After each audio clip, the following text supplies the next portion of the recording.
یہ زیادہ بڑی چیز ہے، ذالکا هو الفوز العظیم، اور یہ بڑی کامیابی ہے۔ اب یہاں جو چیز سمجھنے کی ہے کہ یہاں جنات لفظ آیا ہے، جنت ایک ہوگی یا بہت ساری؟ بہت ساری ہوگی۔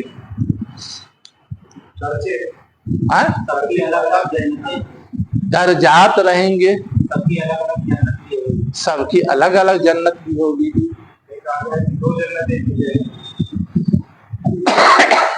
دو جنتیں دی جائیں گی۔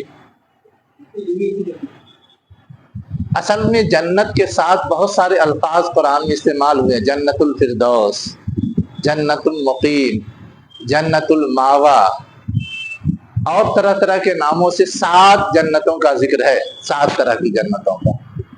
ایک تو یہ پہلو ہے، سب کا عمل برابر نہیں ہے تو سب کی جنت برابر نہیں ہوگی، الگ الگ ہوگی، تو سب کی اپنی اپنی جنت ہوگی۔ تو پہلے حصے میں تو جو جنت یہاں کہی گئی ہے، جنات، وہ سب کی الگ الگ ہوگی، اس کی طرف اشارہ ہے۔ اور آگے پھر جو یہ بتایا گیا کہ مساکن طیبۃ فی جنات عدن، ان کے لیے عمدہ جگہیں ہوں گی، اس میں یہ پھر وضاحت کی جا رہی ہے کہ ایک جنت ہے جس کو جنت عدن کہتے ہیں۔ اب جنت عدن کی کوئی تفصیل پڑھی ہے یا سنی ہے؟ بتائیے۔ عدن کے معنی تو ہم لوگ جانتے ہیں ہمیشگی، جنات عدن کا مطلب ہمیشگی کا جنت۔ لیکن اگر آپ احادیث کا ذخیرہ الٹیں گے تو جنت عدن کی کچھ ڈیٹیل بھی ہے۔ جیسے جنت الفردوس کی ہم ڈیٹیل یہ سنتے ہیں کہ جنت میں مختلف لیول ہوگا، جو سب سے ہائی لیول ہے وہ جنت الفردوس ہے، فردوس جیسے پیراڈائز، یہ تو ہم لوگ سنتے ہیں۔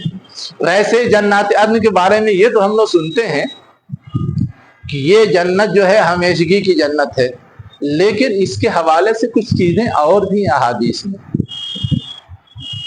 کچھ پڑھی ہے، سنی ہے۔ دیکھیے احادیث میں جو چیز ہے وہ یہ ہے کہ یہ ایک مخصوص جنت ہوگی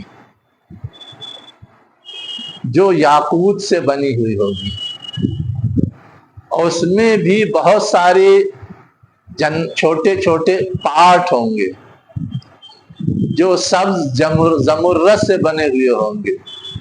اس میں بھی عرش کے نیچے سے مشک کی خوشبو کی لو آ رہی ہوگی، اور ہر ٹھکانے پر 70 خادمائیں اور 70 کیا ہوں گے؟ نوکر ہوں گے۔ اور اس میں یہ بھی ہے کہ 70 کمرے ہوں گے تو ہر کمرے میں ایک تخت ہوگا جسے ہم اور آپ بیڈ کہتے ہیں، اور ہر بیڈ پہ ایک حور ہوگی، اور بہت ساری باتیں ہیں۔ آپ اس حدیث کو تلاش کر کے پڑھ لیجئے گا، میں نے سمجھنے کے لیے صرف اشارہ دے دیا ہے۔ تو ایسی جنت جس کے بارے میں ہم اور آپ تصور بھی نہیں کر سکتے، ویسی جنت بھی ہوگی۔ ایک تو عام تصور آتا ہے باغ، سبز و شاداب اور پھل اور فروٹ اور غلے اور دودھ اور نہر اور پانی اور یہ اور وہ سے مزین، اور ایک ہی ایک اسپیشل جنت۔ تو ایک تو عام جنت کا تذکرہ ہے، اور مساکن طیبۃ فی جنات عدن کا مطلب یہ ہے اسپیشل۔